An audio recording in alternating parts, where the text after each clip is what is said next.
Bulavinaka, everyone. Hello, Bula Vinaka. Nice to see my old friend Naima there. Hi, Naima. Bula, Professor Shaista.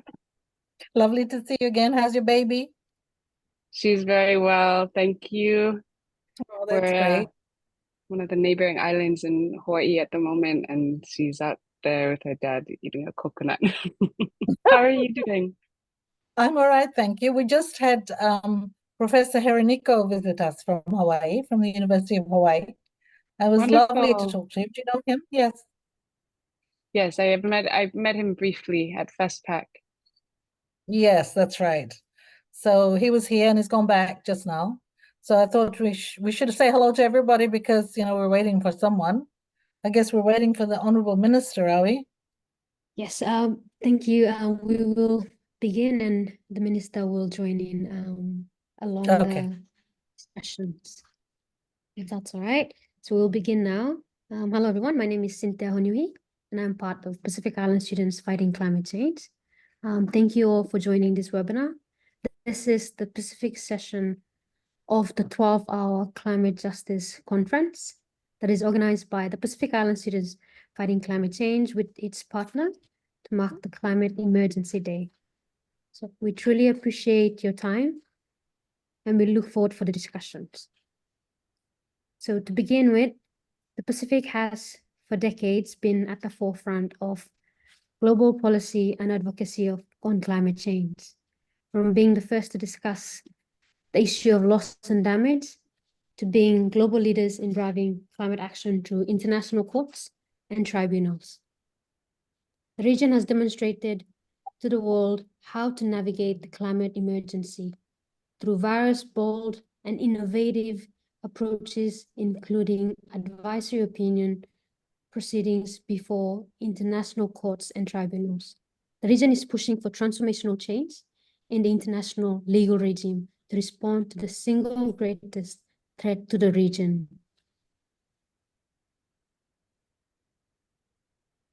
The discussion that we are about to have today is important to highlight Pacific leadership and advocacy in innovative ways to navigate the global climate emergency. The speakers we have today bring in different perspectives from leading at the political front, leading by being part of the proceedings before international courts and tribunals, from having vast experiences of challenges in the Pacific region and on the international level, and from leading on the CSO and youth front.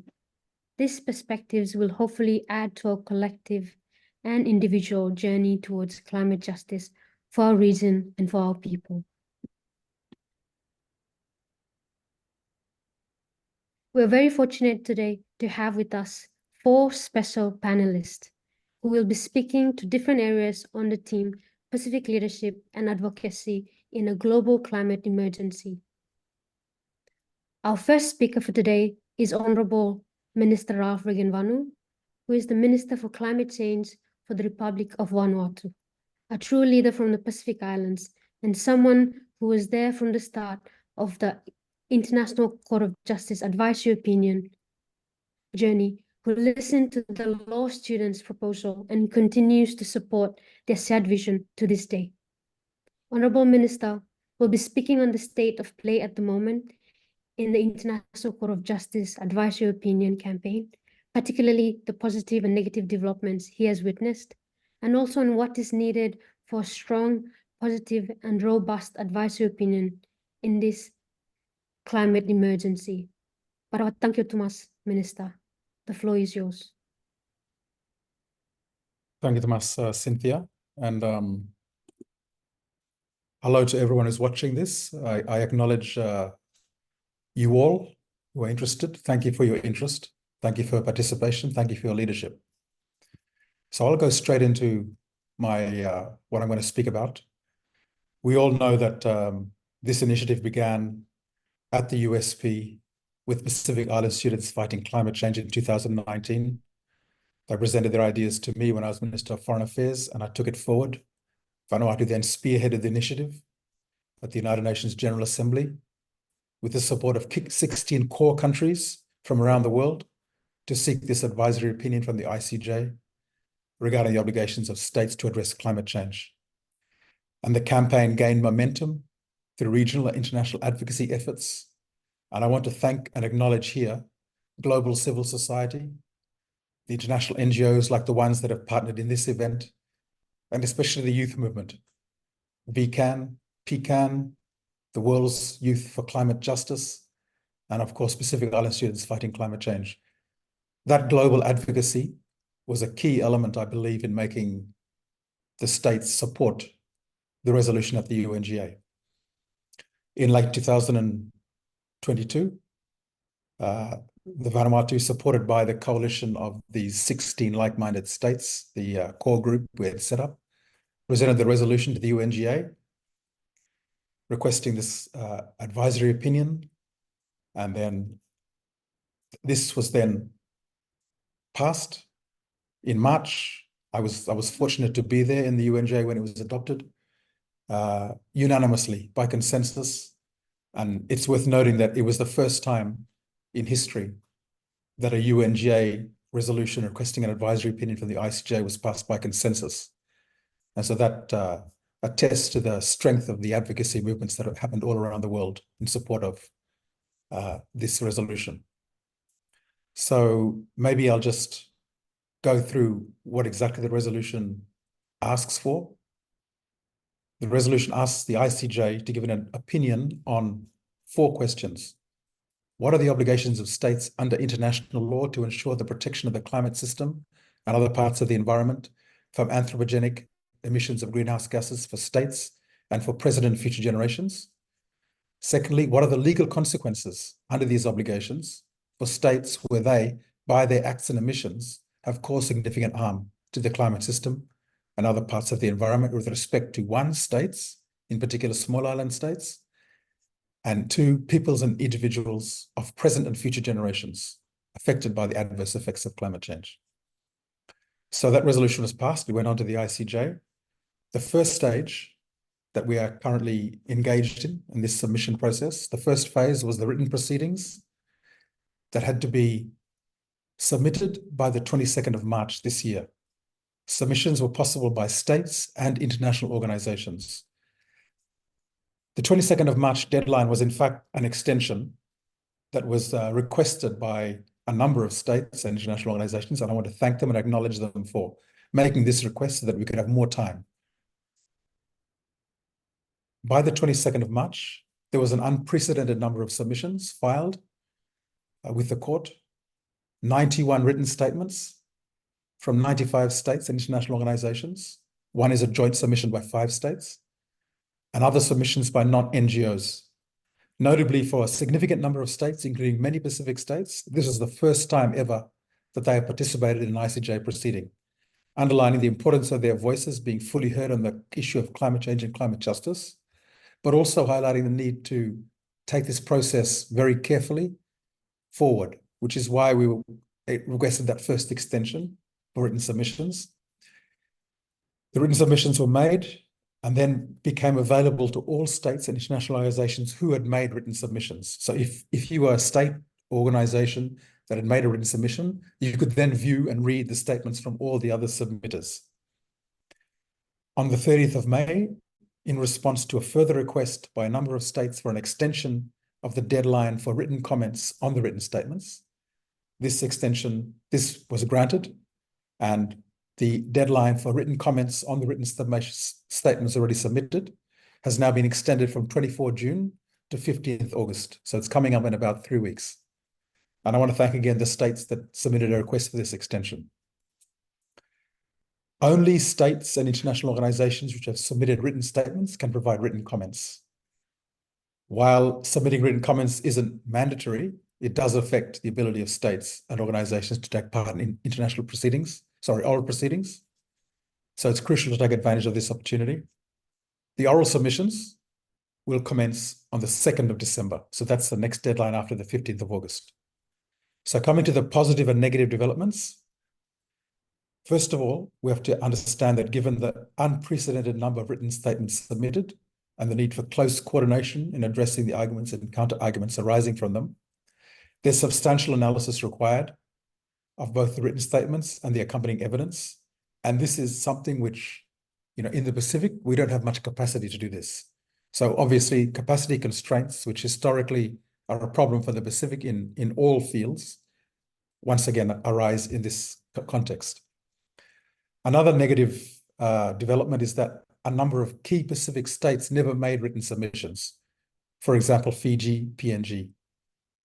So the failure to make written submissions means they cannot make written responses to written submissions, but these states will be able to request the ICJ to make oral statements and then make them as states. So we are strongly urging, particularly Fiji, who's a climate champion, and PNG, to request the court to make an oral statement so they can participate in the oral proceedings, which began on the 2nd of December. Another negative, of course, is that we see now the arguments of powerful high-emitting states, and they are basically coalescing to make an argument which is going to be disadvantageous to us climate vulnerable states. And it makes it all the more important that we need to coordinate better. So when it comes to coordination, Vanuatu is making its best effort to try and liaise with all states. We're trying to assist and work with the Pacific Islands Forum to liaise and coordinate Pacific Island states, but it is difficult. And we are seeing some submissions which aren't as strong as we hoped they would be. And we are appealing to states to make the strongest submission possible. We need to have core focus arguments which strengthen and amplify our core focus arguments critical for an outcome which is aligned with our interests. We also need to prepare our counter arguments, rebutting these damaging arguments that we're already seeing from historical polluter states. And of course, there's a question of alignment, demonstrating that we have consensus around these arguments, and we're going in as a block that is pretty much saying the same thing. So these core focus arguments are about obligations, but not only obligations, and also, and ultimately, it's about responsibility or climate justice. So the core focus for climate justice arguments can be summarized as the fact that global South states have suffered and continue to suffer the most from climate change impacts, despite having negligibly contributed to its causes. The causes are the historical polluter states that have had cumulative GHG emissions that have caused significant harm to the climate system environment, which we're seeing now. They made these contributions while they were aware of the transboundary harm caused by these emissions. And this conduct by these states continues to be, and of course it was, in breach of existing obligations under customary international law, human rights law, general principles of international law, and various treaties. An argument that we have to rebut is that these are obligations that only arise from the UNFCCC Paris mechanism or the Paris Agreement. We are saying that, in fact, these obligations arise with the very formation of the UN under the UN Charter and all instruments that talk about states having obligations to respect human rights and to protect the environment. So I think I might stop here. These are some of the aspects of where we are right now, as far as I can see them in our process of submission before the ICJ. Thank you. Thank you, Thomas, Honorable Minister, for your remark, especially for taking us through the journey so far and what stage we're up to now and the challenges as well. I believe you also highlighted a very important point, which will lead us to the next speaker for this session. You've highlighted that many Pacific states have taken part in this of why we are trying to take part in these submissions. This will be the second speaker will speak to this in the next speaking opportunity. However, before proceeding further with the discussion, we do understand that to mark the important day, there are other commitments lined up for the Honorable Minister, and therefore we'd like to take this time to thank him for his time and his contribution to our discussion. Honorable Minister, all the best for the remaining events for today. Thank you, Thomas. Thank you.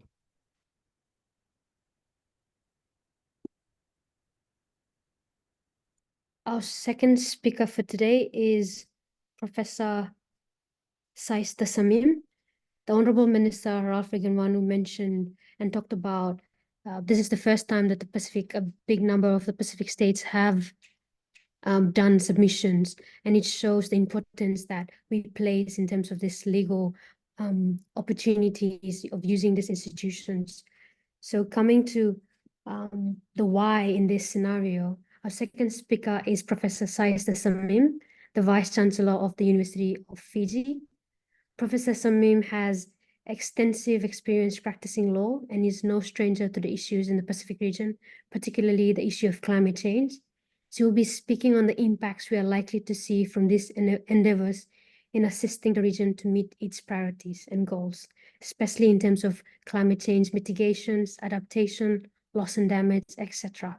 Thank you, Professor Samim. The floor is yours.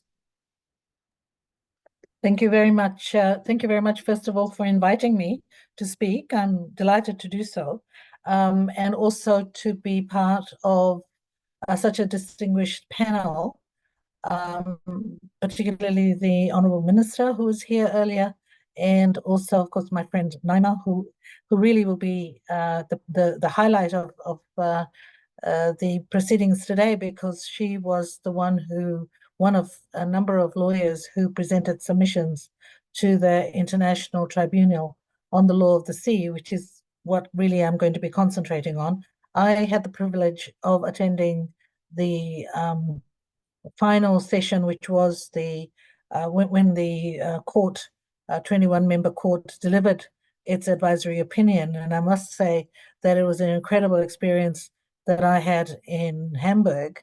Naima was there as well, and several other lawyers who were part of the legal expert committee of the Commission of Small Island States on Climate Change and International Law, which submitted its initial opinion to the made its initial application to the International Tribunal of the Law of the Sea, which in a way is very related to the ICJ application as well, because all of these applications that go to the international courts have a bearing on how the world sees the Pacific response to climate change, and in fact, its ecological crisis. Now we're no longer calling it climate change, we're calling it climate emergency, as you know, and global climate emergency is the topic that you've given me. And also ecological crisis, because a whole number of different things are happening at that level, which is caused by climate emergency and climate crisis. What really I like about this panel, which is why I agreed to provide some ideas and some thoughts, was the fact that it's young people who are now taking the lead in what has become an intergenerational problem, something that was caused by perhaps even my generation in the 20th century. We, forced ourselves to embrace industrialization in all of its effects, not realizing to what extent it was going to harm the planet. And now young people are basically giving us a clear message. You're going to have to do something about it. And this is what those people of my generation, born in the 20th century, must take responsibility to take heed. And whenever we're asked to provide our views or to give assistance in some way, we should. And those of us who are trained as lawyers, there is a particular burden on us as well. So I want to congratulate the Pacific Island Students Fighting Climate Change, the organization NGO, that is not only looking at this from the point of view of the Pacific, but also including from the introductory remarks I heard earlier from the keynote, Africa, Asia, the Caribbean, and so on, and Europe as well.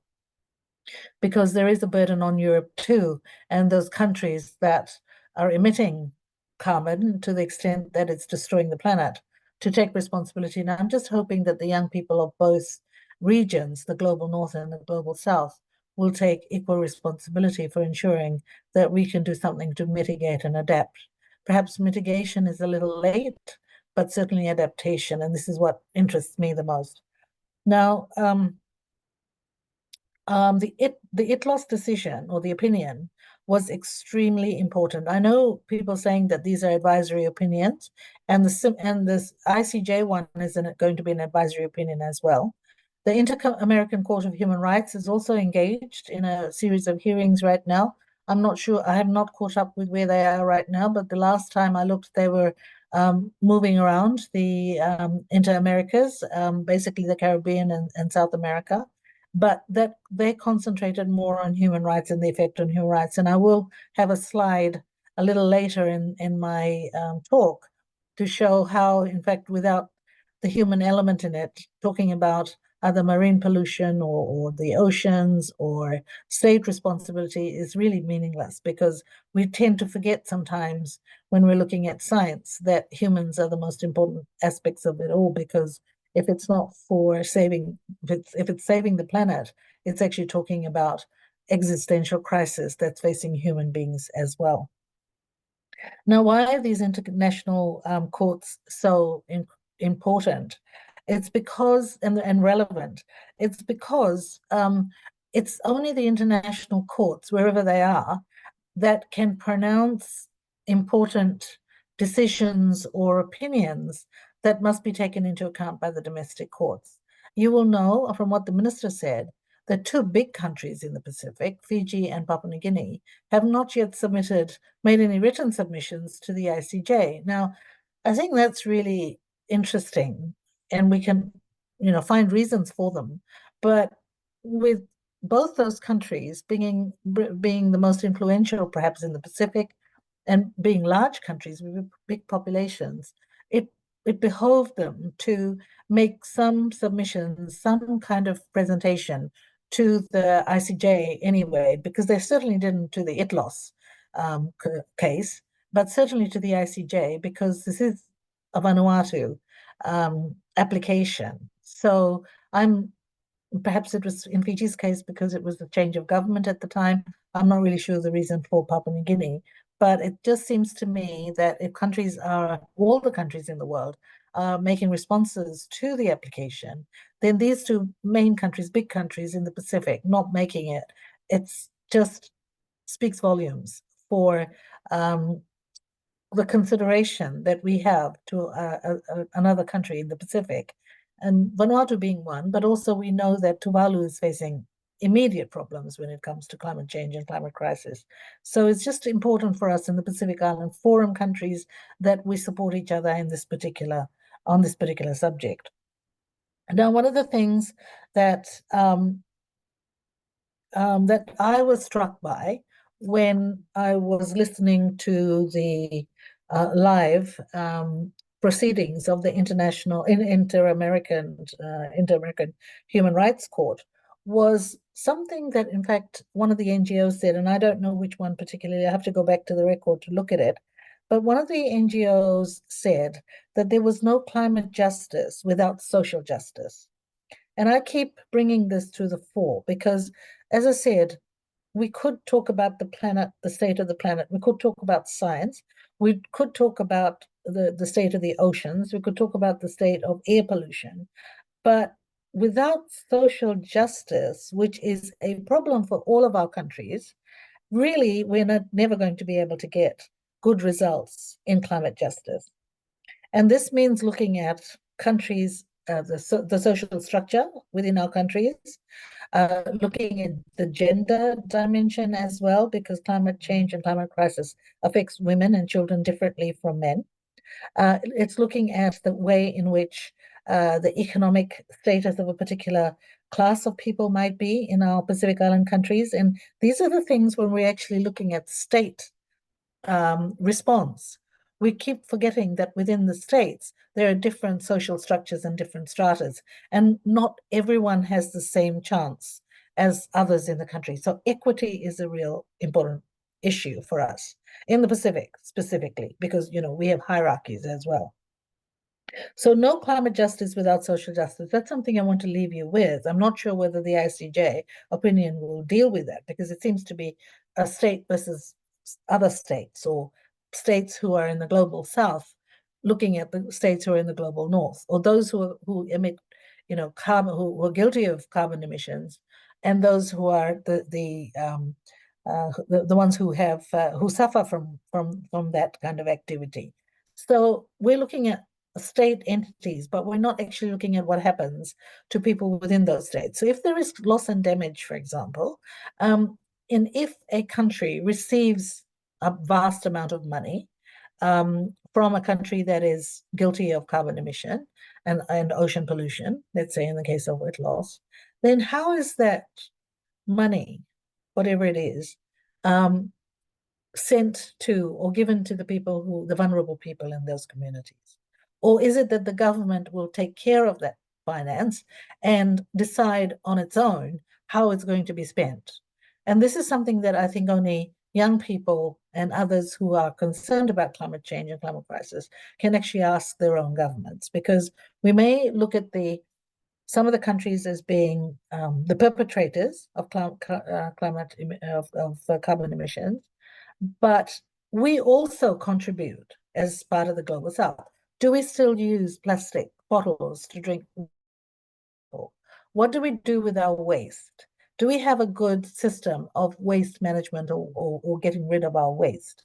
What happens when we are going for tourism in a big way and the tourists are in hotels, because that's how the country gets its economy or earns its money? Do we monitor the environment impact of those hotels on our own societies, on our own environment? And I think we're not asking enough questions right now. We're just focused on the fact that the Pacific Island countries or the small island countries are taking the big countries, those who are guilty of emissions, to court, international or otherwise, but we're actually not looking at what we're doing ourselves to contribute to that, to climate change ourselves. And I think this is something we need to look at. Now, the key steps that if you read the ITLOS opinion, 21 judges delivered, they were all unanimous in their opinion. And so it is definitely of great value to everyone, including the cases that are still before the courts, whichever courts. The most important thing from my perspective that the court said, the ITLOS said, the tribunal said, was that we need to rely on the best science as the evidence that's required now for decisions to be made. This is interesting for me because as a lawyer, we're always looking at evidence anyway. We're looking at the best evidence rule. But we quite often rely a lot more on anecdotal evidence in the Pacific because we're an oral tradition people. And so we take stories from people who say, well, the mangroves used to be there. They're no longer there because a big hotel has been built there. Or this is where we used to fish and we can't fish anymore. We can't go out to the reefs anymore because the coral is bleaching. And so therefore, all of the food sources that were there for us before, those are anecdotal evidence. Now, how do we actually back that up with science? And this is where each of the countries, I think, needs to either get the services of a scientist or develop science themselves.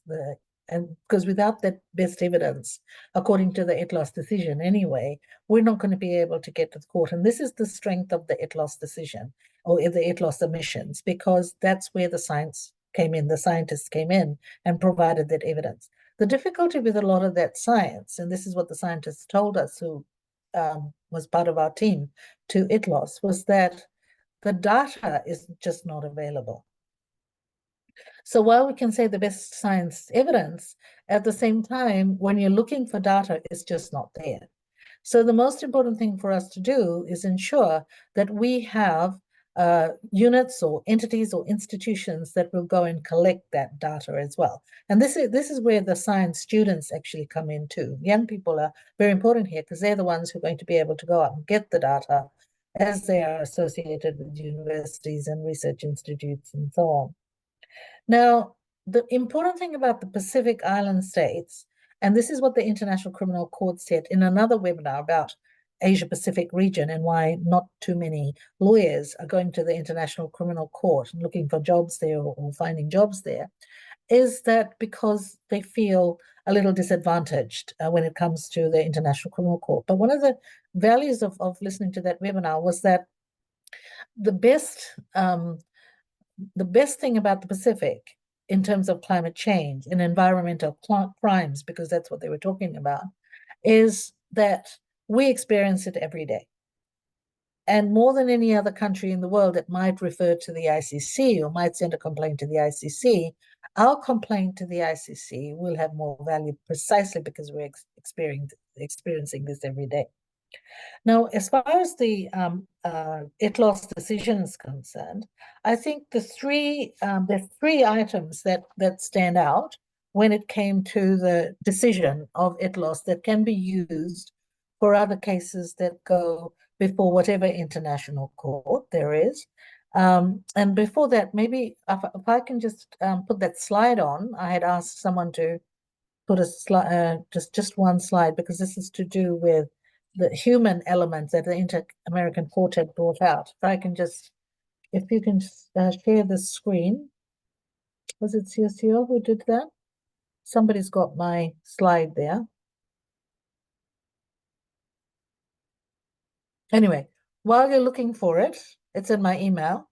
While we're looking for it, let me just look at three main things that ITLOS opinion said that was extremely important for any other courts that are going to be seized of this matter or of this of any kind of application that's going before the international courts. The first one is the meaning of marine pollution was extended to include carbon emissions. Oh, there we are. There's a screen coming up.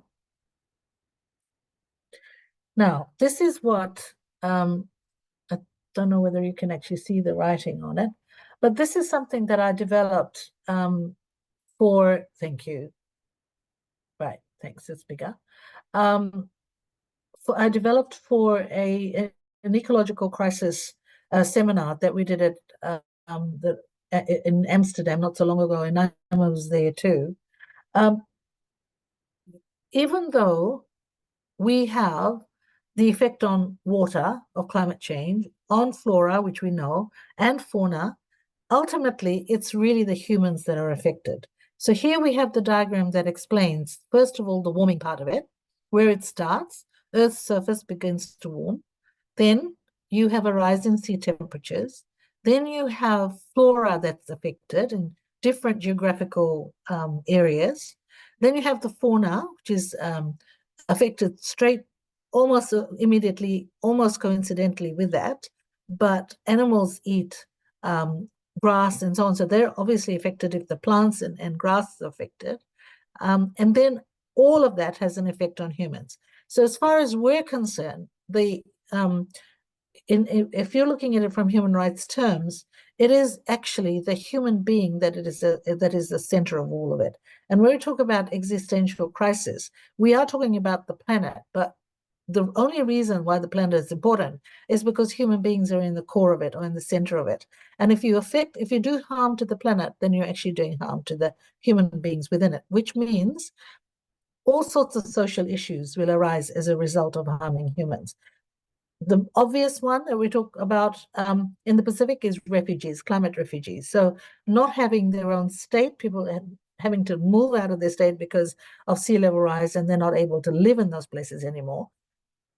Calling them, we call them climate refugees now. And secondly, internal displacement. So in Fiji, when you have sea level rise, a lot of villages are having to move inland and go to higher ground in order to be able to be safe from sea level rise. So human beings are inevitably affected by that. And if we lose sight of that, and I think we tend to concentrate too much on things like the planet as a whole, but not enough on the impact that climate crisis or climate change has on humans. So thank you very much for that. If you need a copy of that, I can make that available. So the first thing that ITLOS, the decision, the opinion said, was that the meaning of marine pollution is no longer just things like oil spills and other things that you could visibly see. So, if there's a tanker that has capsized or whatever, you can see the effect on bird life or fish life and so on. Sorry, Yeah. so we may need One to more minute. come back to Wrap up. Q&A, if that's all right, as we don't have that Yes. much time. Is that all right? No time, sure. Yes, that's fine. So just 1 minute, and I'll finish it off. The second, the meaning of a marine pollution, The second one is states' obligation to take all necessary measures to prevent. So we should underline prevent, reduce, or control GHGs, and states exercising stringent due diligence. So it's a huge responsibility and a burden on the state to actually comply. At the University of Fiji now, we're just concentrating on getting the best science evidence. And we're using the traditional canoe, the drua, to use our students, to get our students in the research department of the science faculty to obtain that, that evidence. Thank you. Thank you, Professor. I apologize for having to cut your minutes short. That's all right, no worries. Thank you. We really appreciate your contribution, especially in highlighting that no climate justice without social justice. It has given us some thought to think about. And also, importantly, you highlighted the importance of young people, not just in the Pacific, but around the globe as well. Our next speaker is someone that young people can look up to, especially in this climate justice fight. We're very fortunate to have with us today someone who has stood before an international tribunal to ensure that we achieve the impacts that have been highlighted by Professor Samim. Our third speaker is Naimate Maile Fifita. I hope I pronounced your name correctly. Apologies. Among many achievements of hers, she is the founder of Moana Tasi Project, and as a lawyer from Tuvalu, she played an active role in the advisory opinion proceedings before the International Tribunal on the Law of the Sea as counsel to COICES, which resulted in an advisory opinion which has been widely held as a game changer in the international legal world. Naima will be speaking on her experience being part of the process, the key takeaways from the ITLOS advisory opinion, how this can help in the fight for climate justice, and the value for the region to engage in this type of proceedings. The floor is yours, Naima. Thank you. Talofa Kolua, thank you so much for that warm welcome. I'm honored to be sharing this space with you all and among such esteemed panelists and dear colleagues, including, of course, Professor Shaista. It's always wonderful to see you. Thank you also to the organizing team at Pacific Island Students Fighting Climate Change, and congratulations on your steadfast and successful commitment to the ICJ Advisory Opinion Campaign. So I've been asked to share a bit about the ITLOS advisory opinion process, and I'm going to do my best with the 10 minutes I've been given to use a micro and macro lens for this reflection. So I joined the Commission of Small Island States as counsel and as a representative of Tuvalu. And after working on the written submissions to request an advisory opinion from the International Tribunal of the Law of the Sea on the topic of marine protection and preservation and climate change, alongside Professor Shamim and other distinguished legal experts, I had the opportunity to present at the tribunal to share some of why this matters to Tuvaluan and Pacific Island people, taking to the stand as an environmental lawyer, as a mother and daughter of the Pacific. And my involvement in the ITLOS advisory opinion process has been an extraordinary journey filled with, both challenges and profound rewards. And I think navigating, the intricate legal and political terrain of international law is always undeniably demanding. However, the opportunity to collaborate with such a brilliant and dedicated team advocating for climate justice in the Pacific region has been immensely fulfilling. So in terms of the pivotal takeaways from the advisory opinion, I think these serve as crucial milestones in our quest for climate justice. There are many takeaways, but for the sake of time, I'll highlight just a few. The first is the court's recognition of greenhouse gas emissions as a form of marine pollution and of climate change as a severe threat to the very existence of small island states. That's really is a testament to the urgency of the situation. Then the fact that states must exercise strict due diligence to ensure that non-state actors comply with mitigation measures and have the obligation to prevent climate change-related pollution affecting other states and environments beyond national jurisdictions underscore the imperative for collective global responsibility. And furthermore, the tribunal highlighted that the obligations imposed under UNCLOS, or the UN Convention of the Law of the Sea, are a means of addressing an, quote, inequitable situation, quote, faced by climate vulnerable nations who have contributed the least but suffer the most from the deleterious effects of climate change. And I think the last piece in particular highlights that ITLOS understands the complexity of the issue and the components that really make climate change such an injustice for Pacific Island states. So these takeaways hold immense significance in our efforts towards climate justice, and they provide a robust legal foundation for present and future claims and climate litigation. And they also enable us to hold states accountable for their actions, amplifying voices and advocating for tangible progresses. But they also contribute to an understanding of what's happening in a larger context. The world's, we can look at this as an example that points to the world's, or perhaps the fundamental truth that humanity's collective experiences are shared. And we can look at these times of turbulence and crisis and emergency as profound opportunities to redefine our collective values and underlying assumptions. So the challenges posed by climate change should ideally catalyze the adoption of inclusive governance practices and equitable community living practices, or patterns that unlock the full potential of human experience. And if our international legal regime gets it right, we can become closer to living in alignment with that fundamental truth. So the value of the Pacific region's engagement in these proceedings is multifaceted. It grants us a powerful platform, of course, in the international arena, and allows us to articulate our concerns and perspectives and to shape our own narrative as island peoples about how the climate crisis is affecting us. And this is incredibly important, to be able to shape your own story and your own or our own collective vision of well-being for the future. And, you know, although it's extremely resource intensive, both in terms of human and financial resources, a substantial amount of the labor in developing and sustaining these campaigns is carried out by those who are also trying to survive amidst global temperature increase, sea level rise, depleted natural resources, intense weather events, etc.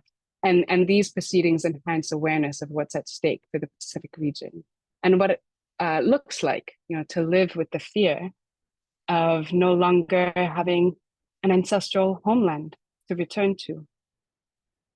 So the Pacific present and leadership in the development of international climate law shows the world that we are not drowning.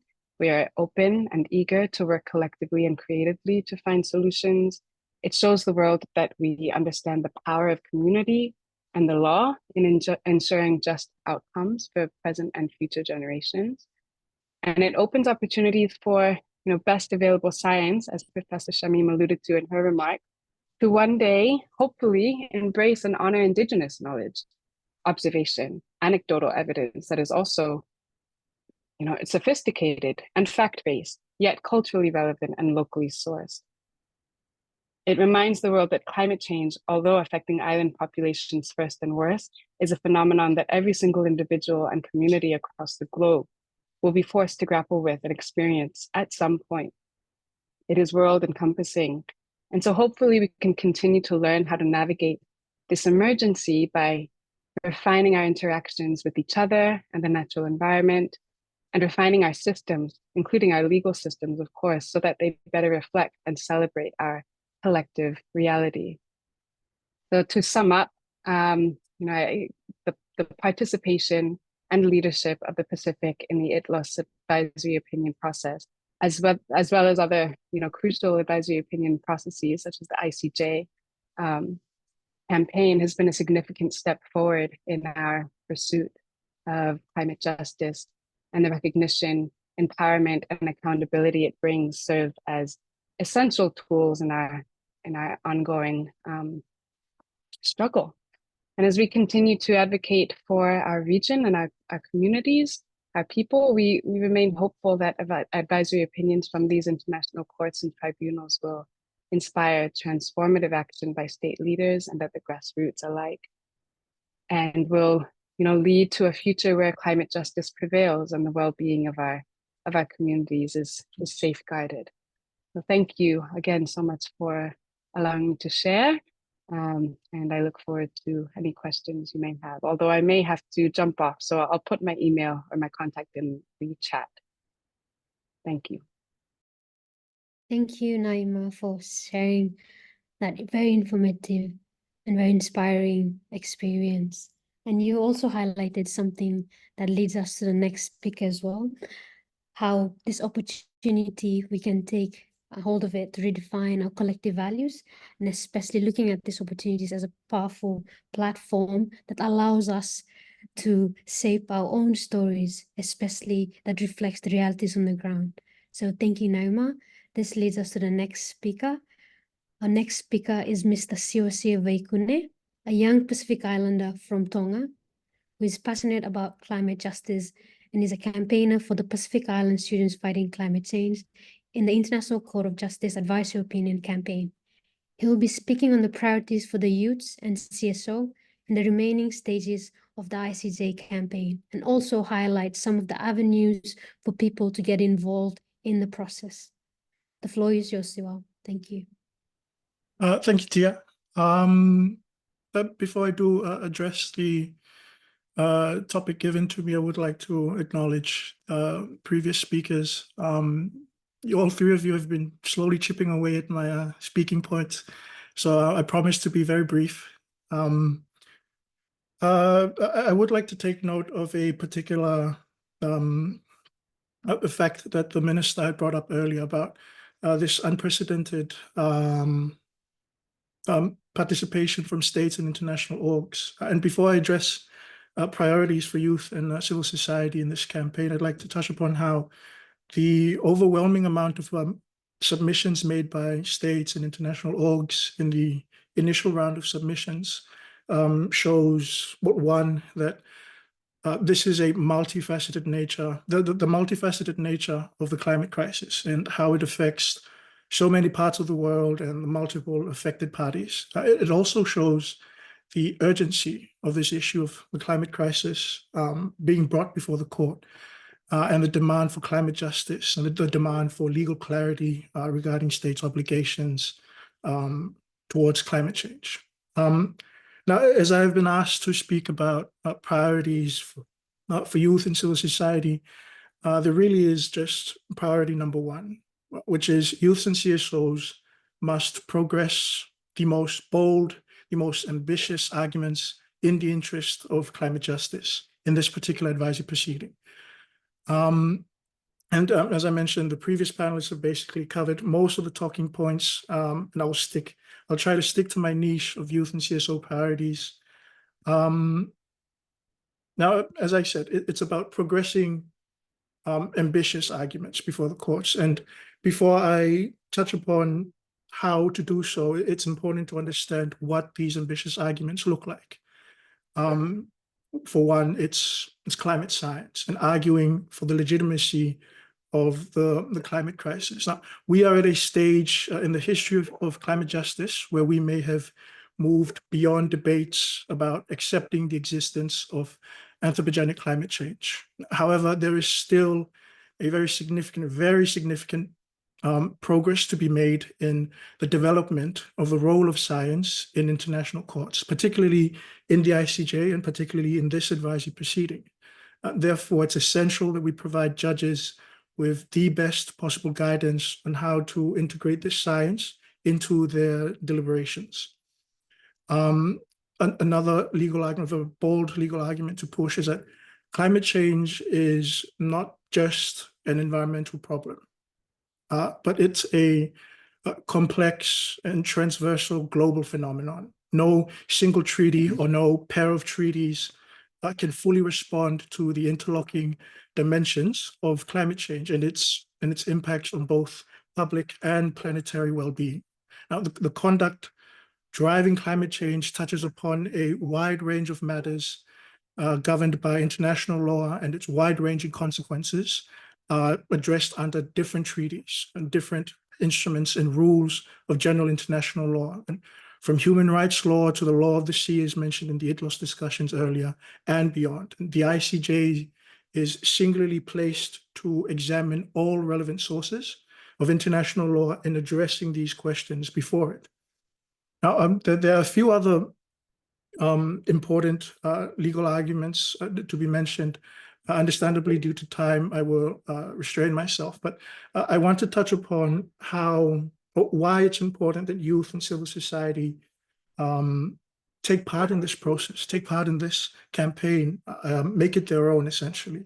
Well, for one, is that the success of this campaign ensures the success of every other climate justice involved campaign. It's again, the one-liner that we love throwing around, taking the world's biggest problem to the world's highest court, and their advisory opinion is as influential as a legal document as it can get. And we call upon the assistance of youth and civil society as the safeguarders of shared future, of our shared future, and the assistance in taking forward these progressive and bold legal arguments that are crucial in progressing the fight for climate justice.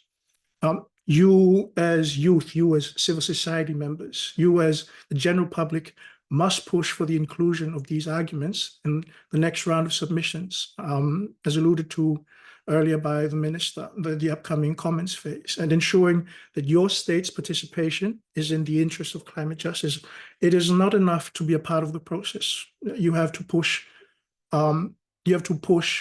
For climate justice and not simply just be a part of the process.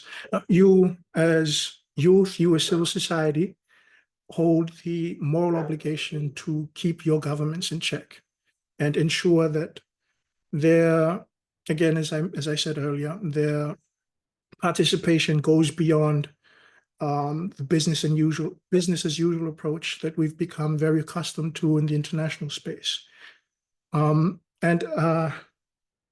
It probably has become very obvious in these discussions so far that a lot of these proceedings, or whether it's the ICJ or the Inter-American Court or the International Tribunal on the Law of the Sea, it becomes very apparent that these procedures are very state-focused. These are very state-focused processes.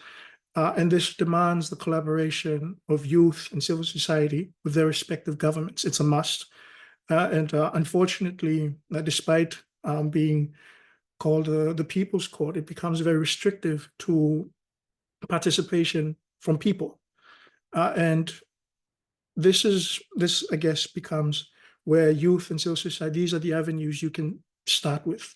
It is approaching Pacific Island students fighting climate change. It's approaching World Youth for Climate Justice. It's approaching our alliance members that are currently working on this campaign. There are available material which detail these legal arguments in a lot better fashion than I have been doing, and making them palatable to your governments, making them palatable to the general public, and engaging them, allowing for the voices of youth and for the concerns of civil society to be included in these submissions, to ensure that the court has at their disposal everything and anything for them to be able to deliver an advisory opinion that is in the interest of climate justice. I will leave it at that. Cynthia, back to you. Malo. Malo Siwa, thank you for highlighting to us the importance of youth and civil society to move beyond participating, but also to push for climate justice. I think we don't have enough time, but we will give some time for Q&A. If anyone has any questions, there's a Q&A button at the bottom. You can drop your questions there and we can direct it to the panelist.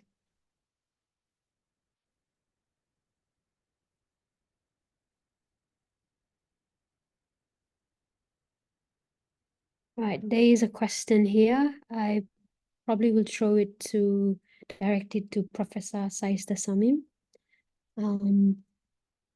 Other panelists, feel free to add in as well. So the question is, our presenters mentioned the need for scientific evidence or data, climate science to support our case in the international courts.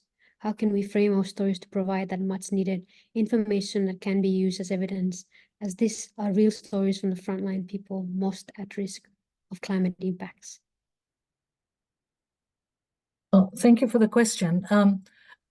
I think, you know, we've been talking about the best evidence rule because of what ITLOS said, and that is the only international court that has made a pronouncement so far. While we hope that the Inter-American Court will make certain pronouncements and the ICJ will as well, at the moment all we've got to rely on, and I think these two courts will inevitably have to rely on the ITLOS decision or the opinion as well, and that is that, you know, you need to be able to rely on the best science, because let's face it, these courts are legal courts. I mean, that's the reason why we go to them, because they have to pronounce on international treaties or international law in the way in which we would like to pronounce in our favor. So it's like any court case where you've got to understand the judges and where they're coming from and what they need. And so provide them with the science. We can actually say, well, you know, the next court will be looking at whatever it is that the ITLOS opinion said about the best science. So I think the stories are really important as well, because the stories are the anecdotes that we need in order to be able to say, well, this is really affecting human beings. It isn't just about the science of the reef or the science of ocean pollution. It is actually, there's human beings behind it. And they have the stories that are incredibly important about livelihood.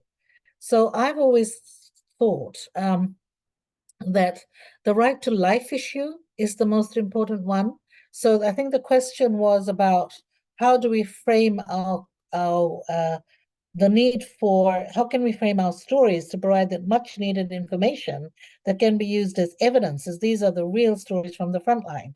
Well, to me, the best thing would be to frame the stories as a right to life issue. And the right to life is protected in just about every constitution, I think, in the Pacific. All the Pacific Island states have constitutions. And the right to life, or not to be arbitrarily deprived of life. So, you know, there's always a second section to the right to life. It is, some people might say it's a limitation, and I'm not going to do a lecture on why there is a limitation on the right to life in all the constitutions. There's also a limitation in the Universal Declaration of Human Rights. But it's the right not to be arbitrarily deprived of life. So if you're going to be looking at how people's stories are linked to that, that is, I think, going to be as close as you can get to giving the courts the evidence that they need to show that whatever it is in the stories of these people actually affect, and we keep talking about existential issue, that it actually affects their existence itself. And that, I think, would be the most powerful way of doing it.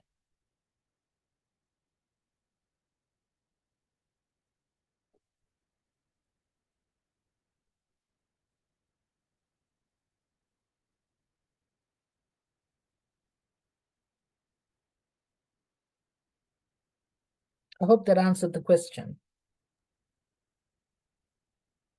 Thank you, Professor Samim. Maybe Siwa, you'd like to add on?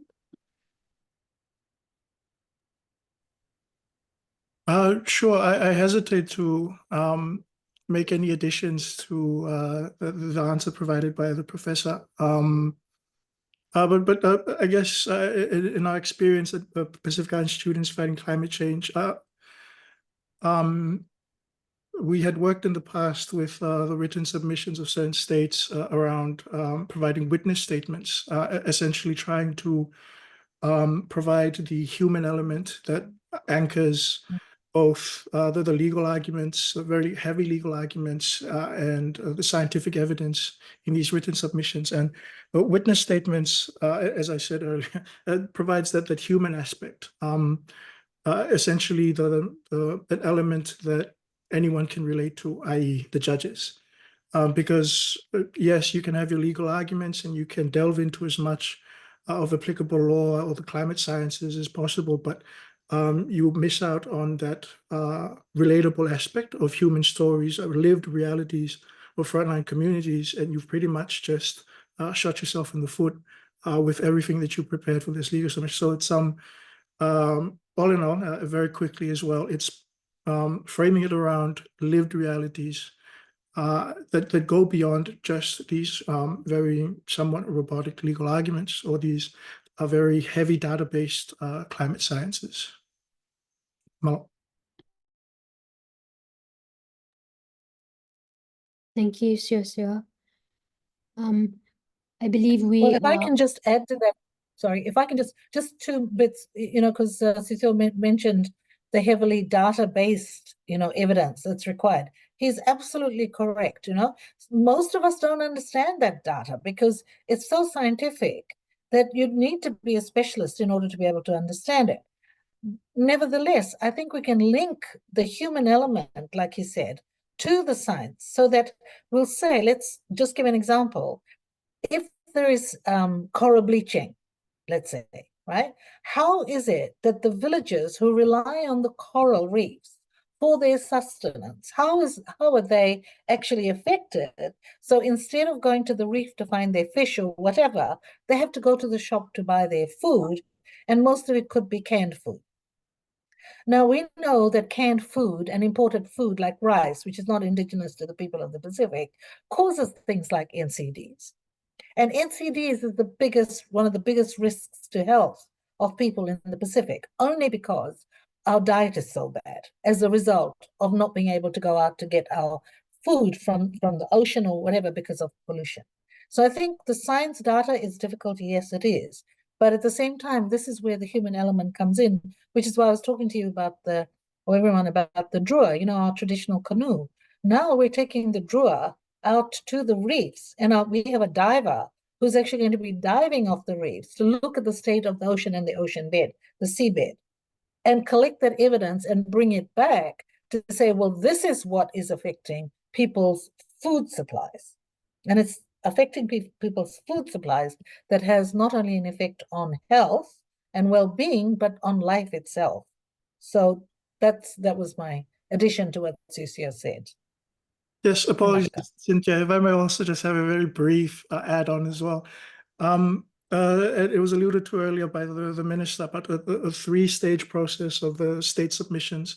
So the initial written submissions and then the oncoming cross-comment submissions, and then of course the final one, which is oral submissions, similar to the recent ITLOS advisory opinion. These advisory the oral submissions is essentially states appearing before the courts and again reiterating their stance on this legal question, reiterating their stance on what state obligations look like regarding climate change, what legal consequences are for these breaches. And the oral hearings is yet another opportunity for the general public, for civil society, for youth, for everyone alike to participate and again add that human element to these advisory proceedings, to attempt to contribute meaningfully to the progress of climate justice through these oral hearings. And it starts here with the initial touch base with your governments, assisting them in the cross comments, allowing or demanding that your voices are included in the process. And then on to the oral hearings where you get to speak for youth, where you get to speak for civil society, where you get to speak for underrepresented communities. And that is done through the initial touch base with your governments, and demanding that your voices are heard. Sorry for the add-on. Back to you, Tia. Thank you, Siwa, and thank you, Professor Samim, for that discussion. I believe we are of our time, but I do value you both's contribution. Thank you, everyone, as well, for listening in, for being patient. I hope you have learned something new, and this has added to your climate justice journey. If you have any questions, please feel free to reach out to Pacific Island students fighting climate change. But for now, thank you all for your time. Really appreciate it.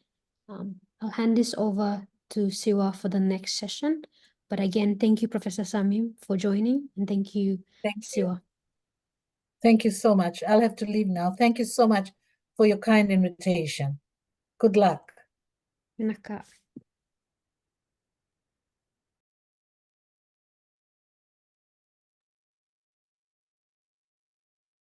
Thank you very much, Cynthia. That concludes the Pacific session. Thank you very much to attendees making the time for this session. Very soon we'll be kicking off with the Asia session. Please bear with us for the next 11 hours. Thank you very much. Afetailas.